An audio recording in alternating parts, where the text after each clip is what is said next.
I usually make a joke at the start. Well, I guess this is ironic when you think about it, but imagine you're walking down the street 2017, just minding your own business, just an innocent young dude or girl, just, taking your time to enjoy the day. It's sunny outside. And then boom, a portal opens up and a dude or girl who looks pretty much like you shows up, ash in their hair. They're all cut up and they're like, man, 2020 is rough.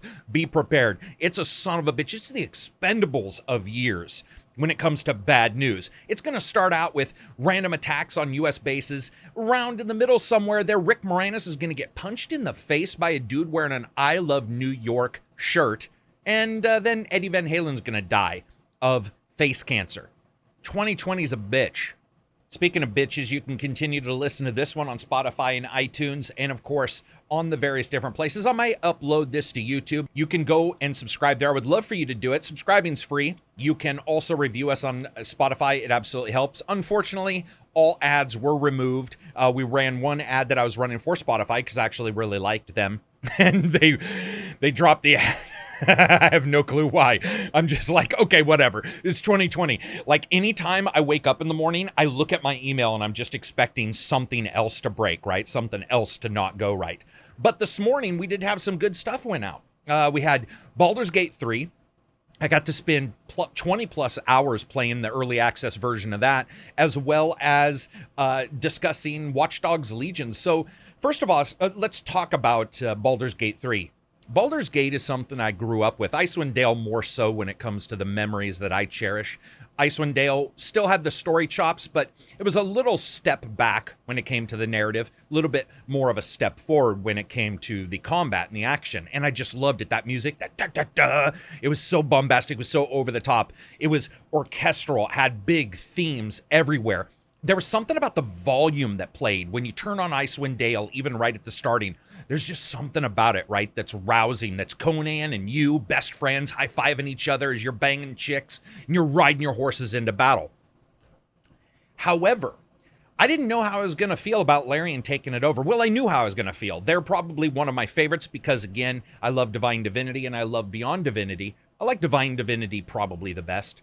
But then you got Divinity Original Sin, right? 1 and 2, who are great. But the problem with Divinity Original Sin 1 and 2 is I always felt that they were a little generic. I liked their world and the ability for you to go and do whatever you wanted. There was a free-form feeling there. There was this flexibility. And they encouraged, in fact, they enticed you at all times to sort of press the limits. That's not necessarily how Baldur's Gate went. Baldur's Gate, they start out, and they're more narrative-driven. I mean, damn, Baldur's Gate's one of the only games that I can remember in my life. You're walking around this city, and there's a bunch of people singing hymns about, like, the gods and different lore and myths. And I remember just walking around going like, what the fuck? This is incredible. So again, Larian Studios, who I enjoy, I love their gameplay chops. I wasn't quite sure how all this was going to work out. And so I got to spend 20 plus hours. I think I got about 25 hours of total time in there. Got to jump into the character editor. Character editor, I was a little give and take for, I'll admit. It didn't have as many, adjustments to the face I do have when it comes to whatever character I make. I do have sort of a mental image of those characters, and I don't feel that with either character I was actually able to make that, especially when it comes to women characters. So in this game, you make your character, male or female, and then you make a character that says, this is a character you dream about. I'm assuming this has to do with portents and something to do with the story. And I wanted to make this hottie, this chick, and I couldn't really do it. I wasn't able to adjust the face at all, really. You choose one of, I think, 7 or 8. And some hair. And that's another thing that I noticed. This is something that we are in 2020. This has been an issue since, 2005 or 6, I think, when we first started really getting even generic hair in games. It's crazy to me that we still haven't got a hair system. There was Tress Effects from AMD, but we haven't got a system that handles hair well. Hair just never looks that great. And that's completely continued in this game. But you make your characters and you jump in, and it starts out in a way that's particularly un-Baldur's Gate-ish to me. And that's pretty heavy when it comes to combat. Even heavier, more so, I think, than probably Icewind Dale. So it feels a little less like Baldur's Gate than I had originally wanted, but there's some cutscenes there that you can see, when you go to talk to somebody, it'll be like cutscene incoming, or cutscene being prepared because this is early access. And I know some people are getting crashes. I had 4 during my early access. But I know some people are having technical issues. This is just me discussing the game itself. But, I jump in there and I play it, and I liked what I played. It's just that as of the time I got done, it didn't make me go, oh, this is Baldur's Gate, right? It didn't make me, it didn't have that golden hue feel to it that Baldur's Gate had. And is that going to be important? I think so. I think especially when you tell gamers, hey, man, you're going to be able to play our game without playing 1 and 2, and you're going to understand what there is special about Baldur's Gate. And then you go to the old grognards, the people who played these games a lot, and you say, hey man, if you liked Baldur's Gate and Icewind Dale, you're going to love this because it's going to feel the same. And so far, that actually hasn't been exactly the case. However, on the opposite end, they really did a good job with the combat. They did a good job with the combat and the exploration. I had 1 or 2 little glitches here and there, but I was able to do a lot and stretch, I think, the limits of incredulity that we've always been able to do with the Divinity Original Sin games, and now you can do in Baldur's Gate, which feels nice. There's some flexibility there that you're like, what the hell? There was one issue I had. Shoving is in the game, so I'm sure you've seen this in trailers if you've watched mine or watched them.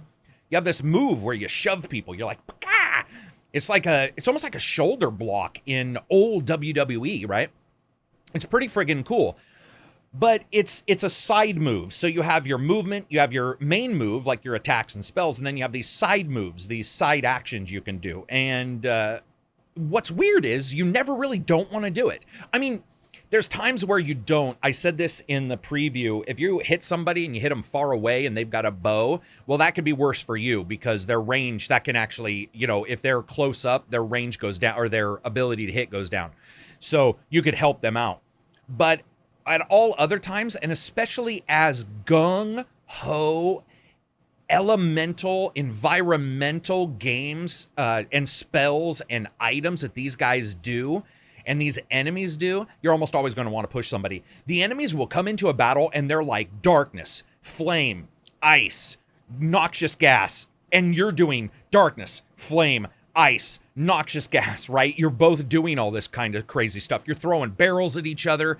You're throwing teacups at each other. I killed a guy with a fucking clamshell, which is awesome, right? It feels a little like Jet Li in Eye of the Dragon or something, where you're just grabbing random things. Like, what's he do? I remember he kicks a pool ball out of the corner pocket and then spin kicks it into a guy's head and kills him. That's sort of the way this feels at times. You're like throwing boots and shit. You're just like, man, let's do whatever we can.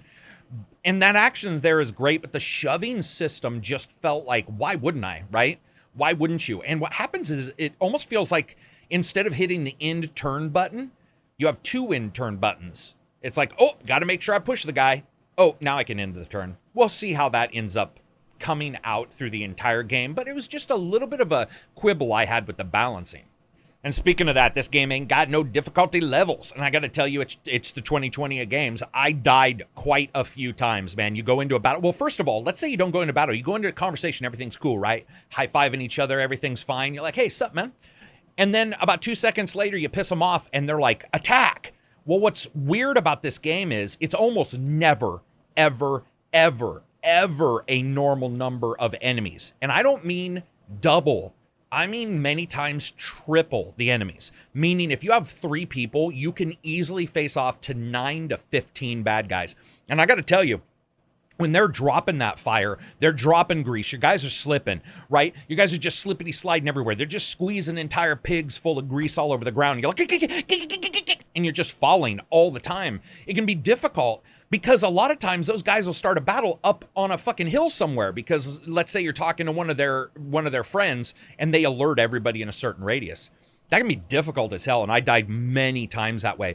Also, I did like it. I'd shut a door so like archers on the other side of a wall couldn't come to me, and they would come over and open the door, and you'd just be like, God damn it, which was good. That was good AI. They should do that instead of like, let's say, just not coming to you or whatever. But there were times where you were trying to get any little bit of you were scrapping, right? You were always trying to get some kind of edge, and it felt like it was hard to get, and that the enemies, there was a lot, maybe too many enemies. And I think I felt that multiple battles in the game where I was like, things don't seem incredibly balanced here. There might need to be just one or two less enemies here, because there were times, man, when there were a lot. And especially when you go into a conversation, you think everything's fine, and it turns wicker basket right away, and you're trying to hold water in that thing. Trust me, wicker baskets don't hold water. And after that battle, your body probably will not hold blood either, because they will stab you 1,000 times until you're dead. And I love the fact that you die, right? You get knocked down. It's like you need to succeed in, what is it, 3 saving throws. And if you get your third one, you stand up with like a hit point or something, right? So the first thing, I don't think I succeeded a single saving throw. And I mean that. I don't know. I'm pretty sure I did not succeed ever in standing up. I don't think I ever got 3 successful saving throws. Okay, so that sounds pretty normal, right? Well, you need these revarvatars, or whatever the fuck they're called. They're like scrolls to revive somebody. But what's weird is they're covered in acid or whatever until you wash them off, right? So let's say you get done with a battle. If you do not pay attention and they have an elemental attack on them and you revive them, they will come alive and then die because of that. And you have to go buy those scrolls. You don't have like an unlimited number, which I get it. That makes sense. So what happened for me, at least, is a lot of times there were my dead friends all over the map. There's like a dead friend in the north, a dead friend in the east. I had to do like a quest, had to steal a bunch of shit from people, trade in a good sword so I could get the gold to buy one of these Revarvatar spells. I can't remember the name, Revivatar or something. Go all the way back to him, and then I had to basically make sure that I also rested so I could cast a water spell, so I could cast the water spell on where he was, so that that was no longer bad or going to kill him. So, yeah, is it terrible? No, not at all. In fact, I liked all that. It was just that I think with the imbalances that we saw with the number of enemies and stuff, it can be a little odd. Graphically, it looked good. I gotta say, lip syncing was a little off, but man, those characters' voices, damn, son, they are awesome looking. Like when somebody gets mad at you, or when somebody is quizzical and they're looking at you, that's puzzled for people who aren't jackasses. If you look at somebody and they're puzzled and they get that little crook in their eye, that little, not their eye, their eyebrow. That'd be weird if they got a crook in their eye, but they get a crook in their eyebrow and it sort of goes up. It's fucking awesome. By the way, let's do a hashtag. Hashtag balance. Balance if you got this far. I want to know if you did. Go to Twitter, hashtag balance, so I know you got this far. So anyway, we get all this, do all these battles. I'm really digging it, right? I dig it. It's got multiplayer. It's crossplay. That's great. All these things, I think, will work out. It changes graphically if you put on different armor, all the stuff that you would expect of a normal game. Leveling up. I think you're maxed to level 4 in this, because that's all the farther I got was level 4. And then when I emailed them, I'm pretty sure their PR said you're like locked at level 4, which makes sense because you're just on that first island, which, by the way, also has a lot of different things. Remember, I said the side actions like pushing. Another one that you can do while exploring the game world is called jump. Well, you can do it during battle too. But if you do this jump during the normal game world areas, you can find secrets by like jumping out, like if you find, let's say, a beach, you might find a little rock outcropping. You hit the jump button, you put your cursor over it. Your cursor might say, do you want to jump to this area? And if you do, you might find like a special item or something like that. It's also considered one of their deeper games, they said, if not the deepest. And I could agree with that. There was a lot of choice with my characters and what I could do. 3 to 4 to 5 skills for discussing things. I did find that a couple times it felt like all the skills are based on the same thing. It was weird. I was getting a couple discussions that were like persuasion, persuasion, persuasion, instead of, let's say, persuasion, dexterity, that kind of thing, right? But not bad. It was just, and in fact, that could be great because that could just be showing you all the different ways in which you could get responses from the characters.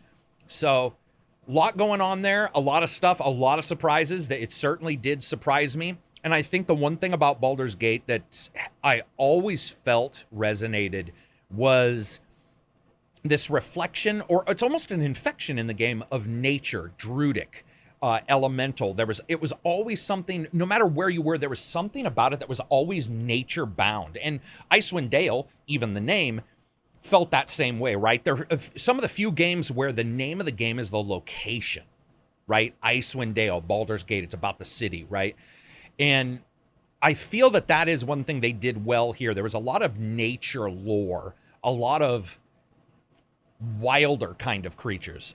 In some games, there's like wilder dwarves, which are like nature dwarves, that kind of thing. That kind of thing sort of resonated here. And that's one area where I think Baldur's Gate originally and Icewind Dale prior both had a good reflection, and we're seeing that here. There's a couple characters, really powerful druids. I was a ranger, so I had the ability to bring up animals and stuff like that, and they were quite useful. Jumping in real quick to questions from, let's go to Discord. Spaniard says, how you doing? Pretty good, man. Thank you very much. It's been a stressful time. We got some face mask designs, by the way, on Teespring. Doing that was pretty stressful, getting that all set up. It's just been a weird couple weeks, let me tell you. But it's been weird for everybody, right? So it's not like I have the some kind of corner on weirdness. To answer that, though, we'll go to the next one, which is what else and how am I doing? I'm tired because not only did I do Baldur's Gate, I did Watch Dogs Legion. So somebody asked me, what games do I think will fail this year? And I got to say, unless I see Ubisoft backing Watch Dogs, I could see Watch Dogs doing terribly this year. And I don't think that's a state of its quality. We've seen that before. I think that's another state of its sale time and the PR that Ubisoft is just not giving them. So I was playing this game, and it's one of the more sandboxy games. Guys, I'm telling you, and gals, there was some great moments in this game, sandbox-wise. Taking over, dumping overweight my character, taking him over and running around doing jobs, not looking spy-like, right? And doing jobs, and there was this sandboxy, this emergent feel to it that I loved. Taking over a drone and smashing 4 bad guys with the drone before leaping off and going into the area because I couldn't sneak in, because my disguise wasn't good, because I didn't have that skill, right? There's a lot going on there. I don't know how long that'll last, but I'm saying there's a lot of emergent gameplay there. I'm really not nervous or worried. That's too much for a game release, right? There's real things to worry about. But I'm interested to see how they handle the PR, because, guys, we're less than a month away, and I just haven't heard shit about this game, really, right? They did this other PR event last week, and that's it. And there's some other issues. The driving was pretty Ubisoft. Ubisoft has a game called The Crew, 2 games, The Crew and The Crew 2, and neither one of them actually handle driving very well. And it's strange, but these guys just can't seem to get it locked in, and I would say Watch Dogs continues their effortless ability to not do driving well. But who knows? Who knows? Maybe that'll turn out well. I enjoyed what I played.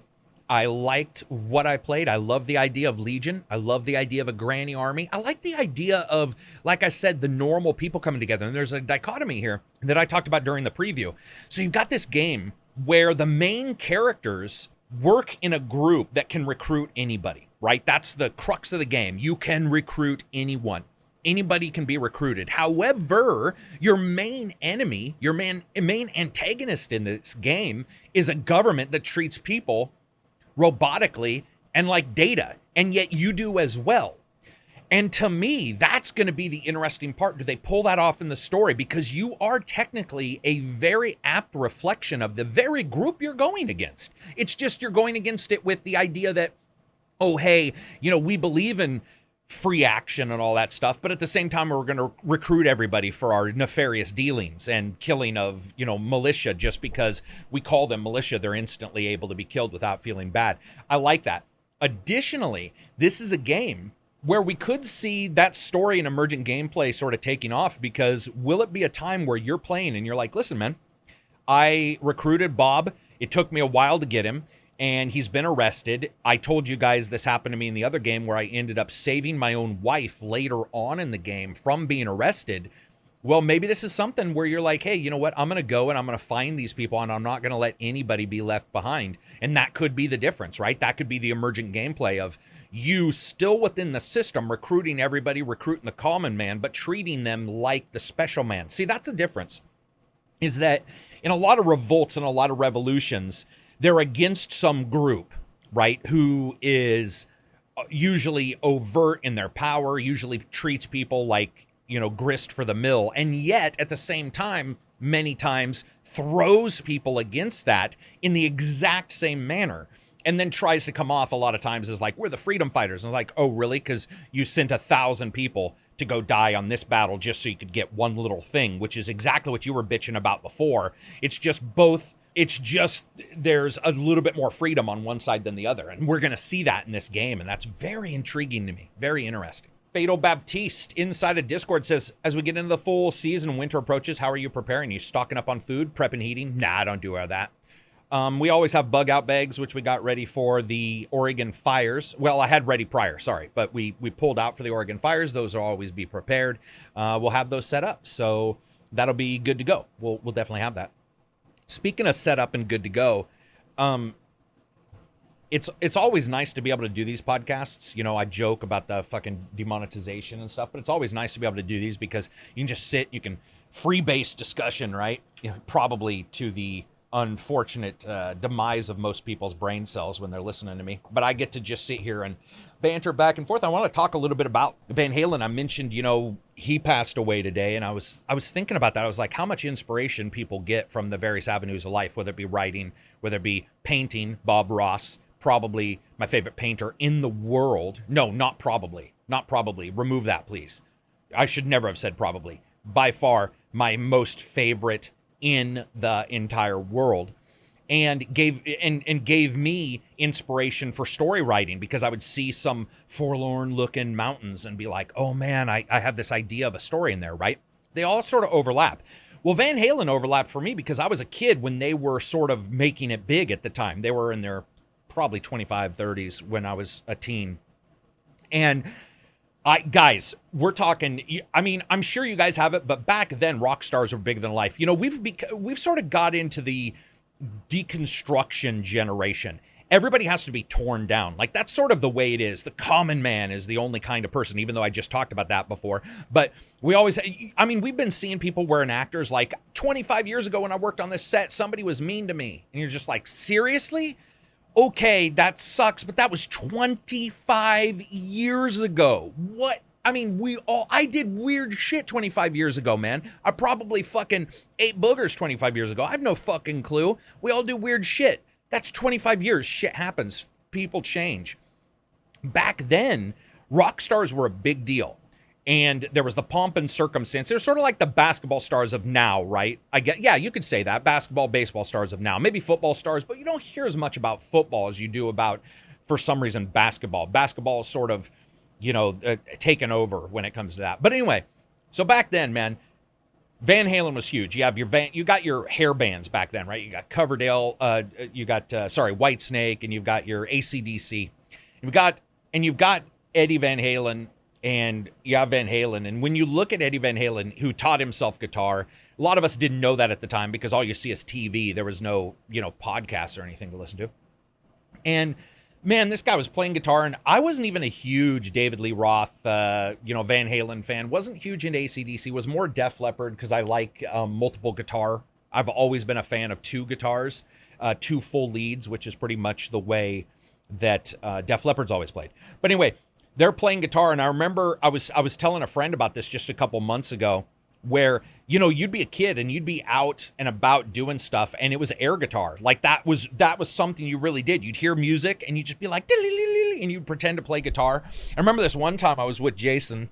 I've talked about him before, and we were biking, and we were at another friend's house, Chad, and he only lived near us for about 2 years. Cool guy, but he was riddled with issues. He was, and I'm not going to say his last name. I know his last name, but great kid. Like a really nice kid. And when you're kids, you sort of treat each other like shit, right? Like, you're never really the greatest at times. You know, you're best buds, you're bumping elbows, and then you're fucking telling on each other. But I love Chad, man. He was great. And we were up at Chad's house. And at the time, the big deal was Star Wars and guitar, right? Star Wars and rock and roll. So you didn't have lightsabers, right? You could buy those plastic ones that took double A's and they only lasted for like a half an hour. You could literally hear the fucking energy just being sucked out of those. So do you know what I did, man? We made lightsabers out of fishing poles. Now, I told you, I've made swords out of fucking broomsticks. This is just what we did. We lived out in the middle of nowhere. So you get a fishing pole and you take it apart at the center, and you can take the rings off or not. But if you don't, you still, you know, you can swing that thing around, right? And you can swing it around pretty quick. And so that became like a lightsaber. Now, yes, admittedly, I didn't know how much a good fishing pole cost. So to the unfortunate despair of my father, I did ruin a couple very good fiberglass fishing poles at the time. A salmon pole, I remember distinctly. This is what happened. I basically took this thing, and he went to bed, and I decided I was going to go with Chad and Jason, and we were going to go up to Chad's house, and we were just going to play in the woods. So I take this thing apart, I take the reel off, I take the wire, and I jump on my bike, and I'm like, da, da, da, da, da, da. Right? Everything you did when you were a kid was a montage, by the way. I'll talk about montages in a second, because back then, at least, we really did see the world in that way.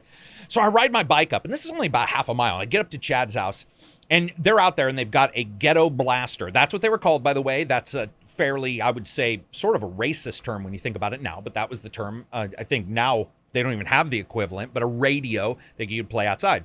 And it was playing Van Halen. I was doing Panama and jump and all the shit.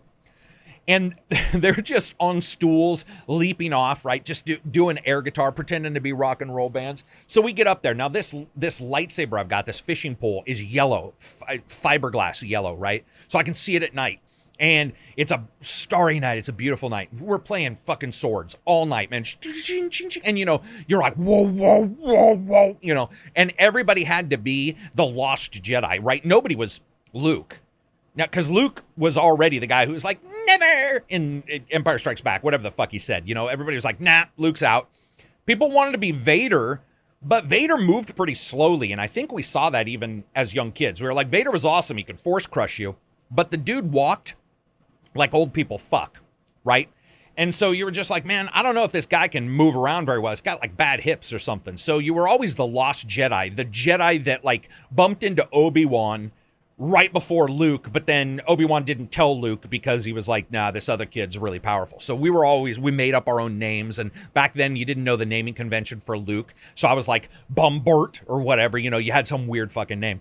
So we're up, we're playing, we're listening to Van Halen. I remember listening to Panama and Jump, and just the music that flowed out of those, even though I wasn't into them, if you go and listen to Eddie Van Halen play, the way he taught himself, because he did teach himself guitar, the way he taught himself, it flows in a slightly different way than most other people, and you'd get unique sounds. You would just get unique sounds.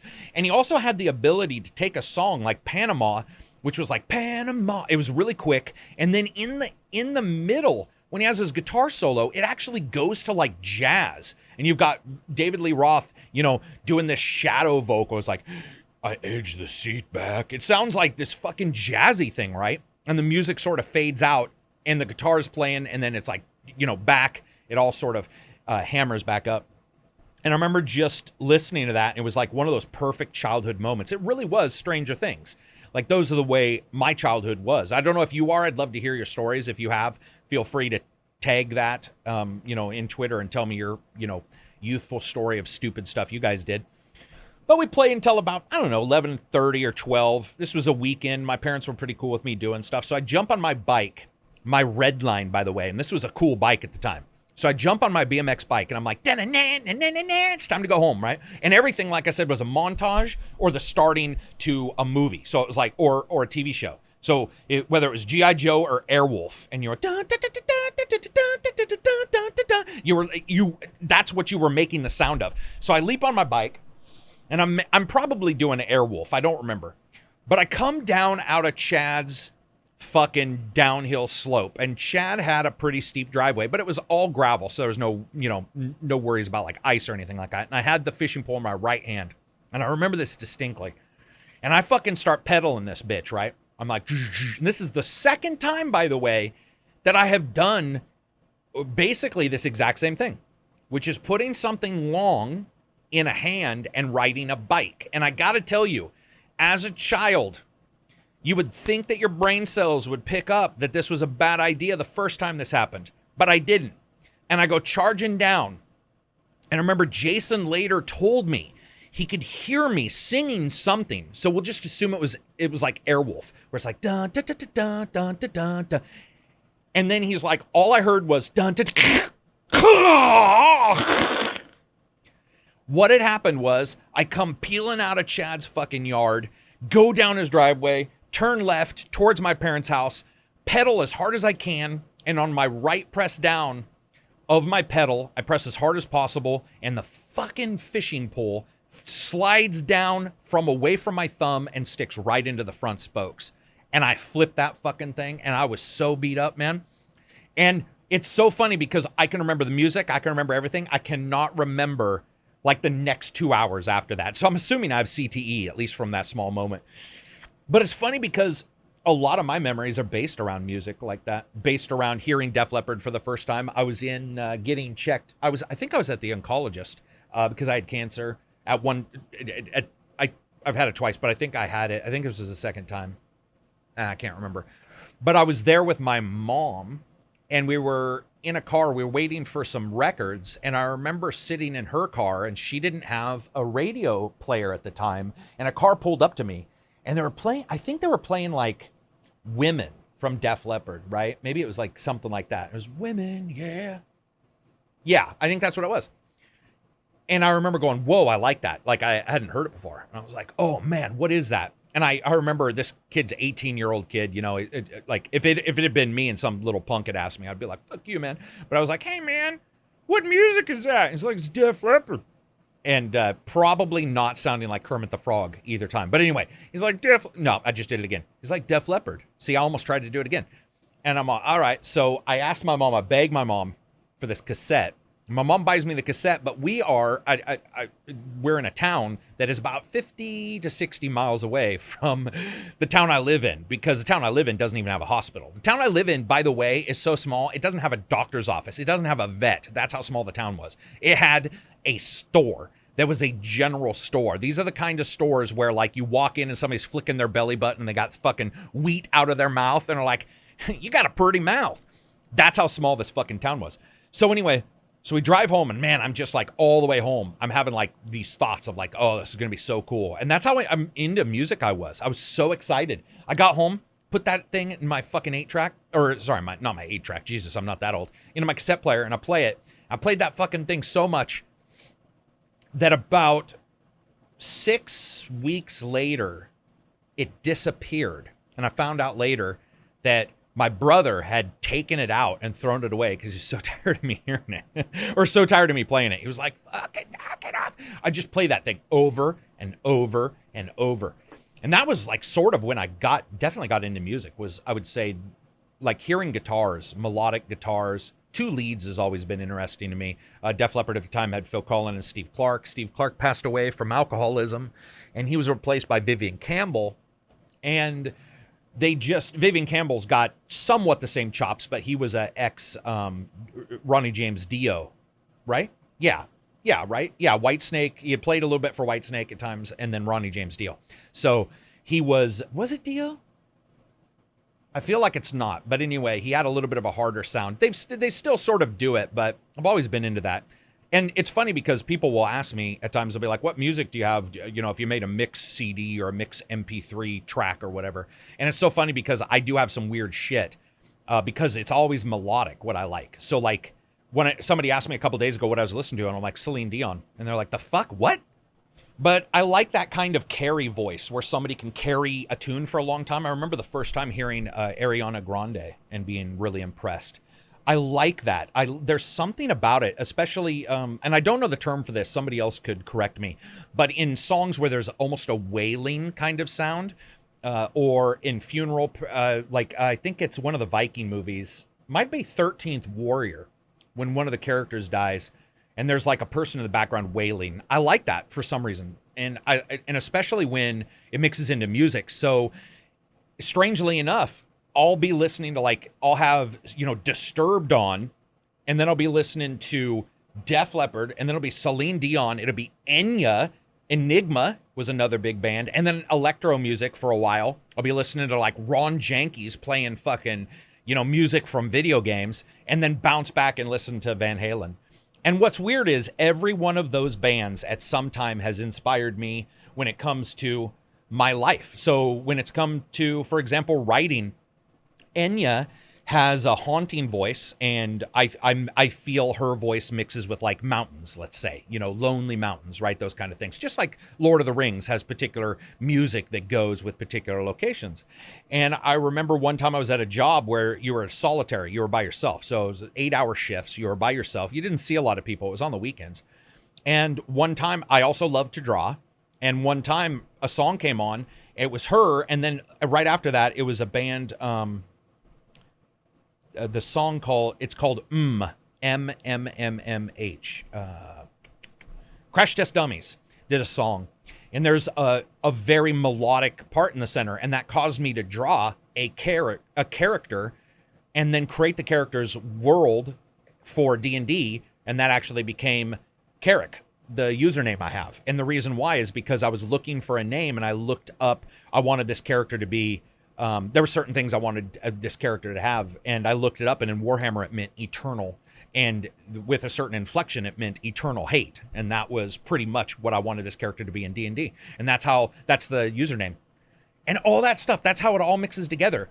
It all mixes together like the first time I saw Bob Ross on black and white TV in the middle of the night, and I was like, who the fuck is this freak, right? He shows up, his big fucking afro, and he's like, let's paint some happy trees. And at the time I didn't know how to paint, but I knew how to draw. My dad was nice enough. My dad was pretty workmanlike, but if he saw you had a skill, he'd try to help you. And he bought me a drawing desk. And so I wanted that. I was doing that. And then I saw Bob Ross painting. I'm like, okay, well, I want to paint now, right? Like, that's a kid for you, right? It's like, I want to do this. I want to be an astronaut. And then the next day they're like, I want to be a fucking engineer. And then the next day they're like, I want to, do something else. And he was always into that. And all those things inspired one another. That music and that drawing inspired me to write my two books. And on my way to the third, which then over that time, sort of getting into that inspired me to understand the written word, and then sort of study how the spoken word is different than the written word, how to merge them so they're a little less so, and then how to do speech writing. And that sort of got me into understanding debate, which got me into critique, which got me into and helped me look at games and helped me explain to other people how games I felt were worth it or not, which then got me into game reviewing. And that's really not a specious comparison. That's pretty much how it all came together. I'd love to know if you guys have those kind of things where it feels like everything just came together. And of course, the way we're saying that is because we're alive still. We're able to look back and establish patterns that of course are not there. But you can establish these patterns and say, this is how I got here. It was all kismet. It was all made to be. No, not at all. You're at that path, right? Because those things came together, not the other way around. But I would like to know if you have anything that at least felt like that. So discussing another question, what is your opinion? Oh, this is D-Action Saxon, one of the longtime contributors to the podcast. He says, what's your opinion on the most surprising thing in the gaming community in 2020 so far? What would be something that surprises you in the last quarter?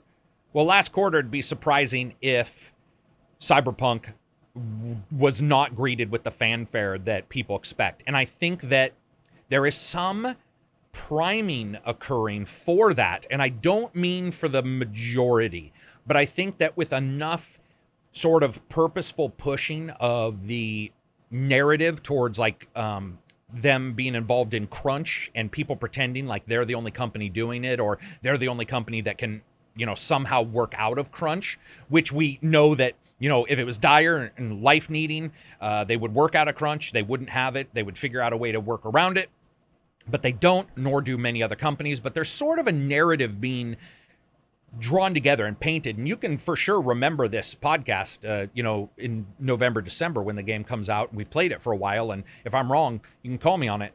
But I feel that there's a narrative being painted to sort of paint them down. And you guys remember, by the way, before we move too far on, I'm not actually a huge CD Projekt Red fan at all. I liked 2 a lot. I liked 3, wasn't a fan of 1. And when I say liked, they had some great parts and story bits, but they had a number of things I was not in love with, including movement and, a couple other things. So it's not like I'm a defender of them for sure, but I feel that there's a narrative, and this is the narrative, the deconstruction generation we're in right now, which is like, nobody can be good. Nothing can be good. We have to be prepared for the worst. and you have to tear people down and say this person or this company 6 years ago did this, so therefore we can't like what they do. And I am a steadfast offender of this. I do it myself, and I try not to. That's another thing that we as people like to pretend. We like to pretend that forewarned once is enough. Not at all. By the way, I know not at all because I lost a tooth in that second wreck where I smashed myself by putting the fucking rod into the front spokes when I had already done it once before. If we were forewarned and once was all we needed to change some pattern or established paradigm that we have, we'd be a greater species for it, most likely. That's not how it works. People continually fail. Many don't live past those failings, and those that do, many don't learn from them. And that happens with companies too. But I can see that would be a surprise if that did not do well. And what I mean is, compared to Witcher 3, people have blown Witcher 3 up to some godlike level that stuns me. Because, guys, listen, man, I have my favorite games of all time, and I don't think they're the most amazing thing ever. So when I hear somebody be like, this game was perfect, blah, blah, blah, usually I believe that person is filled with nostalgia. There's absolutely nothing wrong with thinking that way, unless you want to discuss it in any way that is not just kneeling down and sucking. Because if you want to have any kind of discussion that isn't complete narrative fellatio, you're going to have an issue. And then, what is your opinion is the most surprising thing in the gaming community in 2020? I would say this is, strangely enough, something that's because of the virus, but I think the big thing is so many people getting into streaming that are movie stars, OnlyFans, movie stars, TV shows, TV stars. A lot of them are finding they can do far less work and get paid just as much. And I don't really have an issue with it, other than it's harder for people to get started. I think it's very much harder for people to get started, to get prepped, to be seen, because you have some movie star that realizes, hey, I don't need to dress nice. I've already got 12 million people, and I can be the cool person on the street, the common person, and more people will subscribe to me. And they're absolutely right. They could have been doing this prior, though, by the way, because we do have some actors, movie stars, rap stars, sports stars who were doing this already. And we're doing just fine. It took the virus to get a lot of these people to do it. Now, some people say, oh, they're not real. I don't believe that any more or less than somebody else, but I think they've realized it. And I think some of these people, by the way, if I was an actor, somebody would be like, oh, it's so damn hard. Well, I do know a couple actors, and it is hard.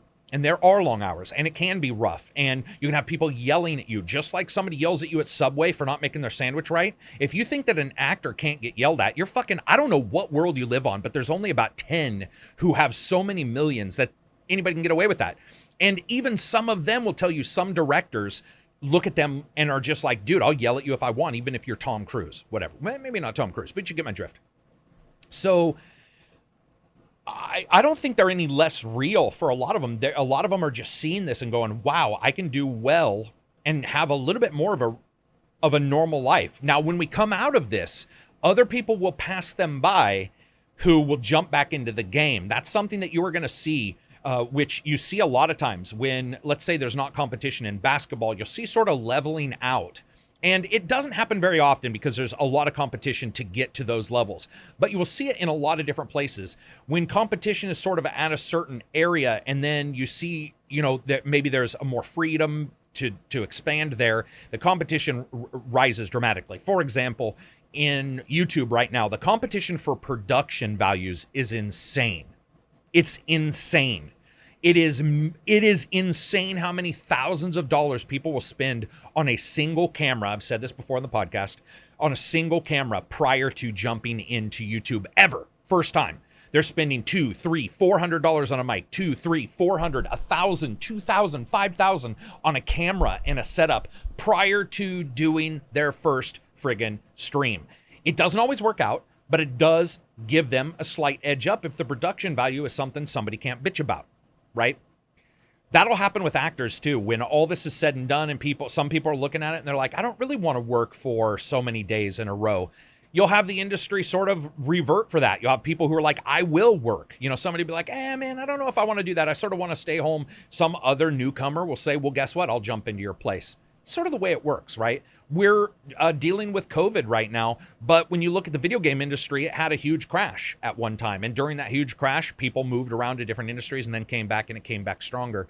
That ebb and flow happens in most industries. So that to me would be a big surprise, or is the big surprise of 2020. Let's see. Wydino says, has watching any movie or TV show gotten you in the mood to play a specific game? No, not really. So what happens to me is I reflect back into all my media. So if I'm in a post-apocalyptic mood, I'll watch 100, I'll play Fallout, and I'll read the Ashes series, something like that, which is about post-apocalypse, right? So it's all together. If I'm into fantasy, I'm watching Legend, I'm reading Willow, or I'm reading Dragonlance, or I'm reading Forgotten Realms, or I'm reading something, and I'm listening to something on audiobooks, right? So they all sort of wrap up into each other. And what's weird is I've never once been able to say, oh, that got me into fantasy for the current time frame, because I'll jump in and out. I don't know how that happens. It's just one day I wake up and I'm like, post-apocalyptic sounds, like something I want to see. And that's what I jump into. I was thinking about this a couple days ago. I saw a guy who, you see, I don't know if you guys see this, but you see people buying, this is like a big thing. It's like a hipster thing. It's like, let's buy a trailer, right? A tent trailer, which is what I grew up with, by the way, which suck. Somebody will buy a tent trailer and like, my personal fucking project is going to buy this tent trailer. I'm going to fix it up. And usually they fix it up and never take the fucking thing because they live in like San Francisco, right? But whatever. So I started seeing this a lot of places. I think I was reading Popular Mechanics, and they were at the starting. They were like, what's your project? And each one of the writers said what they were doing. And they were all the typical, that kind of thing. It's like, I'm fixing up this and fucking haven't camped in it for like 2 years. My dad does that, by the way. He's on like his 12th boat, and he has not taken a boat out in ever of those boats. He'll be like, I'm not going to take a boat out. A year will pass by. He'll be like, okay, I'm going to buy this boat. But he's getting older, so it's a little harder for him, and it's dangerous for somebody who's older. If you slip, break a hip, your fatality rate actually raises dramatically when you're older if you hurt a hip. So that's something that just he has to watch out for. He's got some health issues there.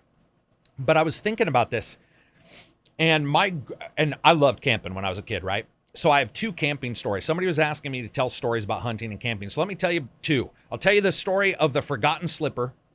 Well, we'll call it the forgotten thong because that's really what it was. And I've told this one other time, so I apologize. And then I'll tell you about a time where I almost made my grandmother puke. So the first time I decide, this is a Friday, and I'm probably 7 to 9. And my brother and his friend Roger, and these are the same fuckers who like have fed me Tabasco sauce in my, cereal, pretending that it was good cereal and, betting me to do it. I should have never trusted them. They're the ones who I broke my ribs because they were trying out a seesaw thing, and they had me stand on one end and they jumped on the other, and I fell in a fucking pot. All this kind of stuff, right? I don't know why I trust them. But my brother and Roger are like, dude, we built this fort. And they did. I was at this fort. This fort was awesome. Tree fort. Now, what a tree fort really is, to anybody who doesn't understand, people think they don't really know what these are. They're nothing like the hipster magazines will show you. Nothing like the yuppie magazines. These are usually a couple support 2x4s with how many ever long sheets of plywood you can get in the back of your mom and dad's truck, maybe once, maybe twice if you're lucky, but most of the time your parents are only going to take one trip to build you a fucking tree fort, because they're also going to have to get you the wood up there. And I carried this wood up the summer before. So we get up there, and this is basically 3 trees that are about, 6 to 12 feet apart, some nice supports, boom, the fucking plywood, right? So we get up there, and it's a sunny afternoon, dappled sun coming through the fucking autumn trees, right? And I'm probably chopping shit I don't remember, probably chopping fucking poison ivy trees. I have no clue. We get up there, we put our fucking all of our stuff down. Now this is a fort, so it's got a little bit of a roof, so there's no reason for us to bring a tent or anything.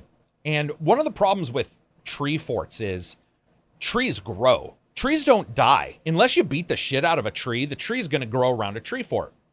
So we get up there, and the first thing we find out, quite stunningly, is that most of the ladder steps have broken off because the tree has grown against a bush, and it's pulled the 2x4s that we were basically hammering into the side of the tree to climb to the top. Because that's all you do. You hammer it in the side of the tree. Now, we were kids, so we didn't really understand geometrics very well. So we wouldn't hammer both ends of the 2x4 either. We'd put one big fucking nail in the center of the 2x4. So this 2x4 had no actual way to stop itself from teeter-tottering. It was on a pin, right? It's like a pinwheel. It was like a top, basically. And so my brother and I, we get some more wood. We fucking hammer this in. My brother climbs to the top, and he gets up there, and he fucking steps out onto this goddamn floor, and it evaporates.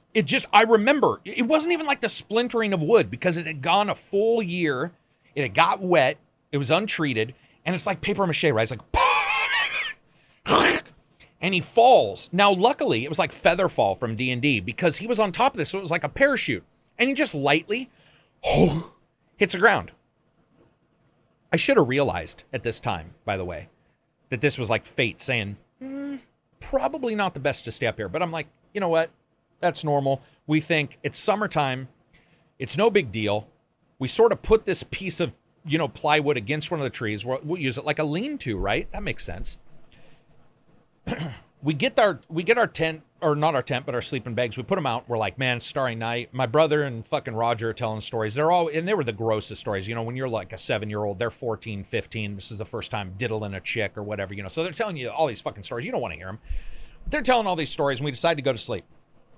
And we go to sleep, and I wake up in a mud puddle. And I don't mean a small mud puddle, man. I mean, I thought I pissed myself. It was a fucking full-on mud puddle. And what I hadn't realized was, of course, the fucking floor to this tree fort had stopped the sun from getting to most of the area below the tree fort, which had then created pretty much a dry area. And in the middle of the night, as Oregon summers are wont to do, it started fucking raining. And that rain congealed below me, and it turned into this slop mess. And I mean, I'm telling you, I was fucking soaked.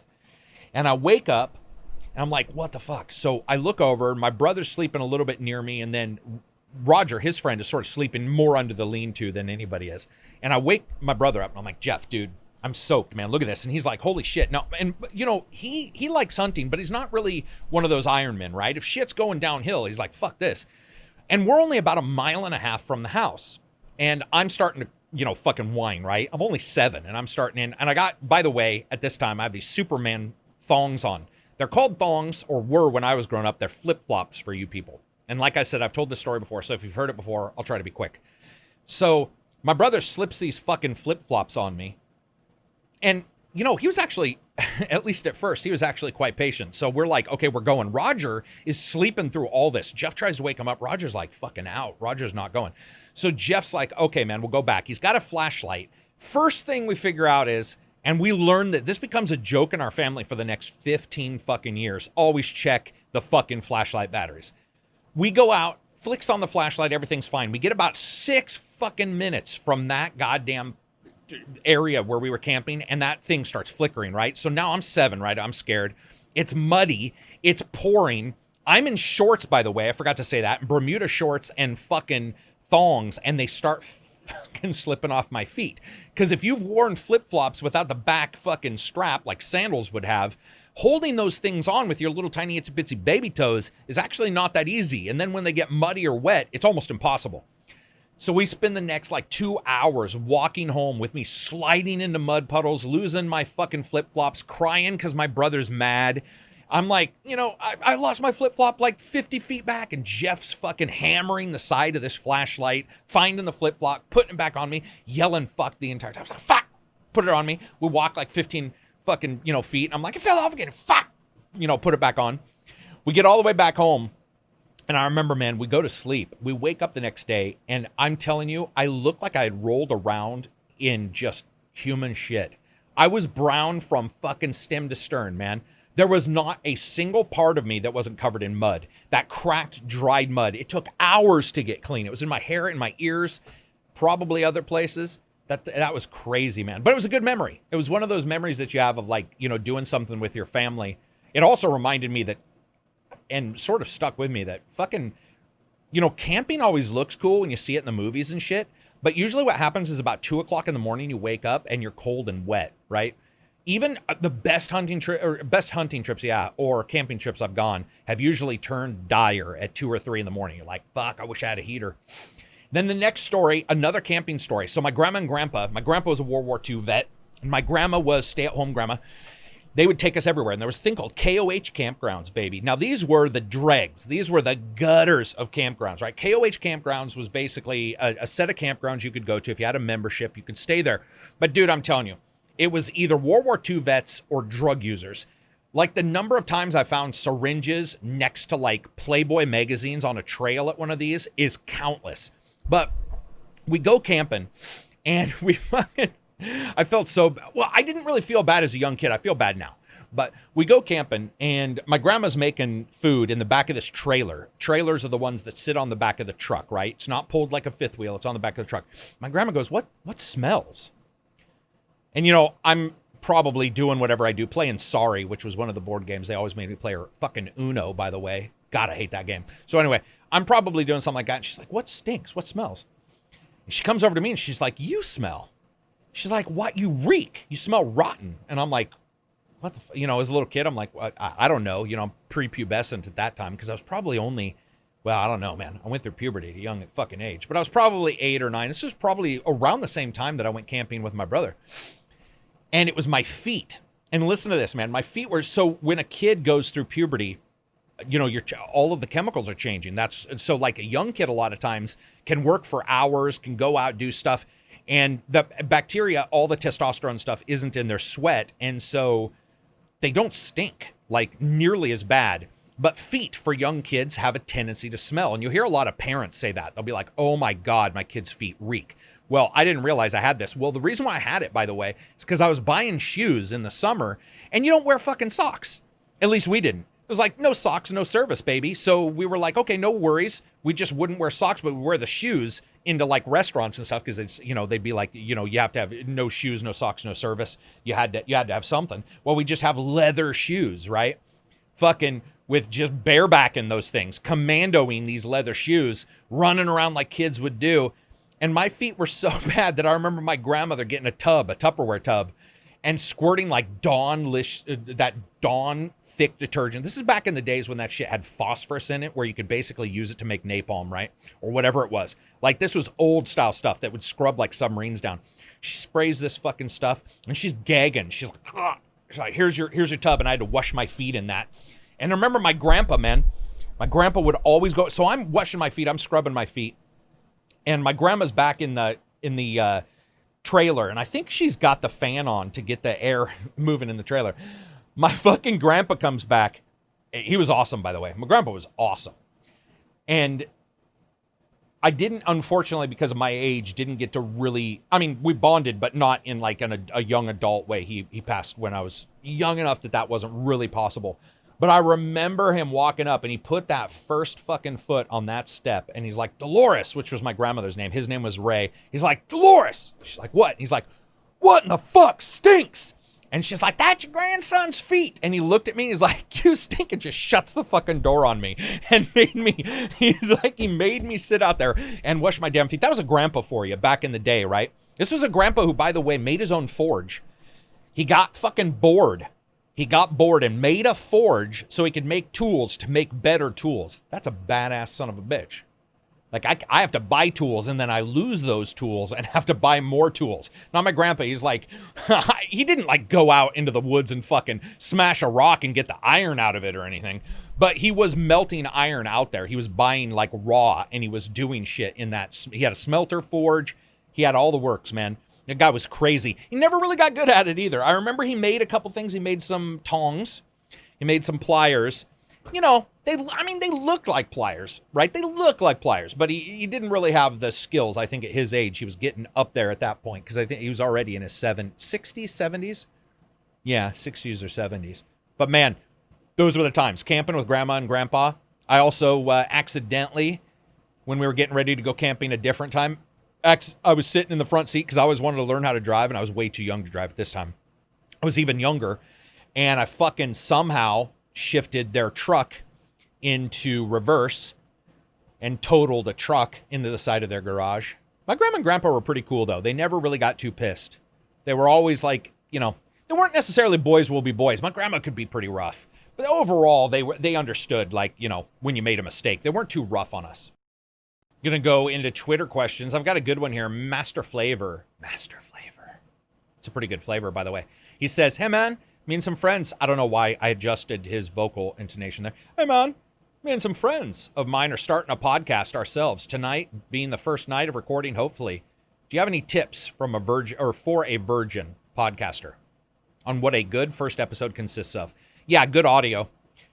That's not actually a joke. Make sure there's no hiss. There'll be hiss here because I have 2 ACs on because our house-bound AC is not working. We're getting that fixed. But if you can fix your audio so that it's pleasant for people to listen to, that's your best bet. That's your best start. And then from there, you know, if you have issues with tone, and this is the honest truth, nobody wants to listen to this, but if you sound like this, listen to yourself. That's not a lie. Listen to yourself. Record yourself in Premiere. And if you sound like that, there are very, very easy to track down scientific papers on why certain voices are easier or more difficult to listen to. If you sound like that, get some audio processing on your voice. And that's just the honest truth, guys. The thing is the world always likes, I say this all the time, likes to pretend that everybody's equal. They're not. They're not at all. If everybody was equal, nobody'd have to do anything. It's a complete lie. And the quicker people realize that, the better.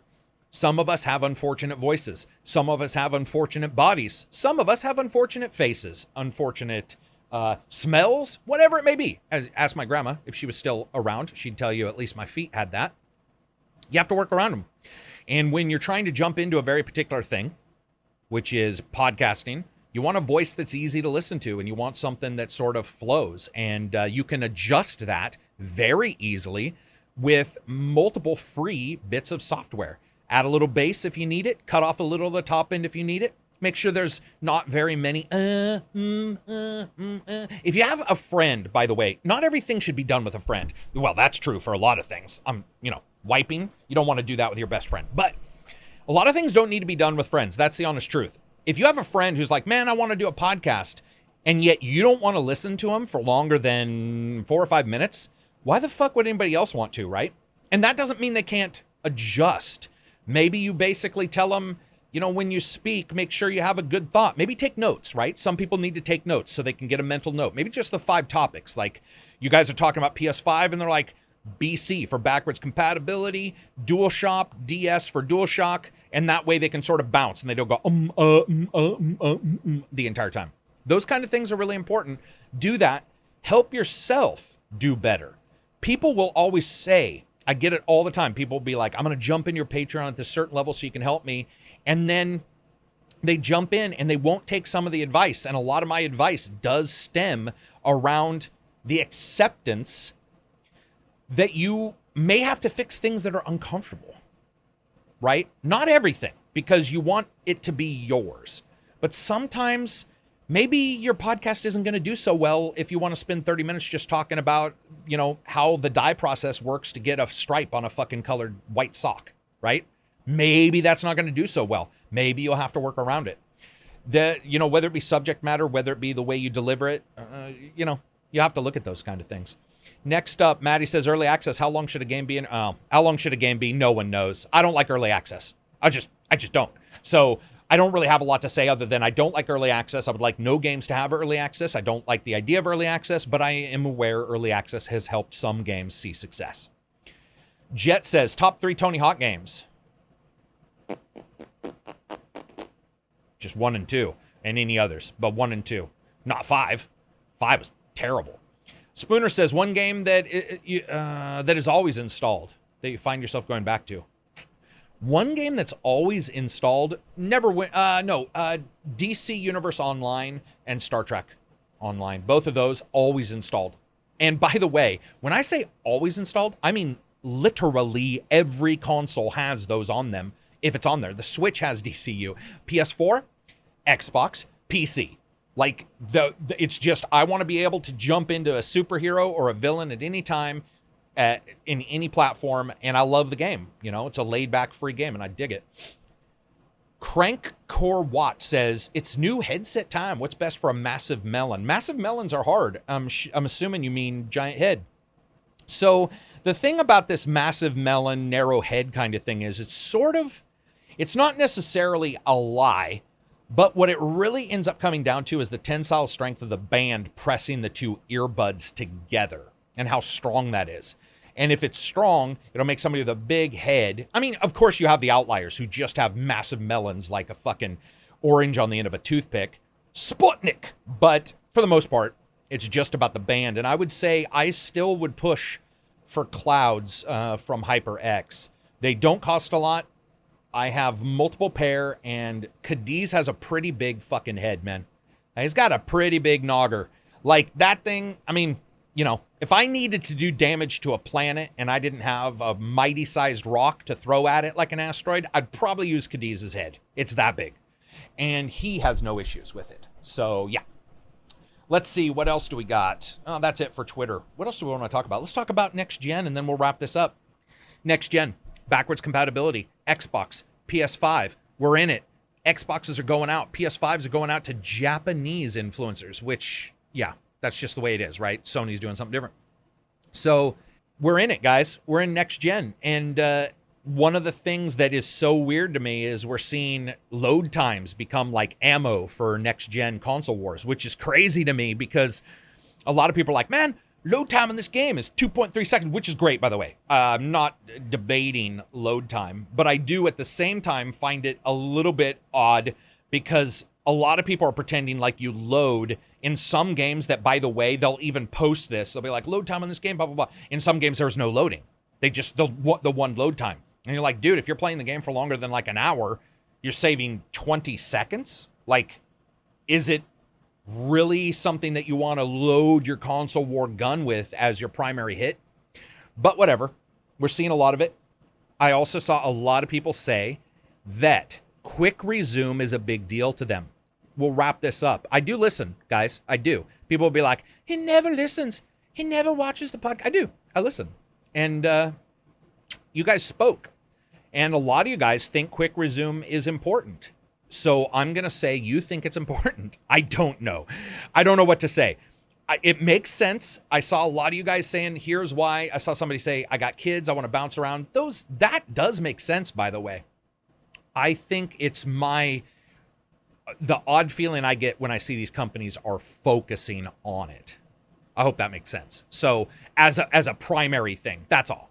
So, well, that's not all. I also just don't think it's that useful. But additionally, it's their focus. But you guys have spoken. You've stayed. Many of you, it wasn't just a small amount. Many of you were like, no, man, this is quite useful. I get it.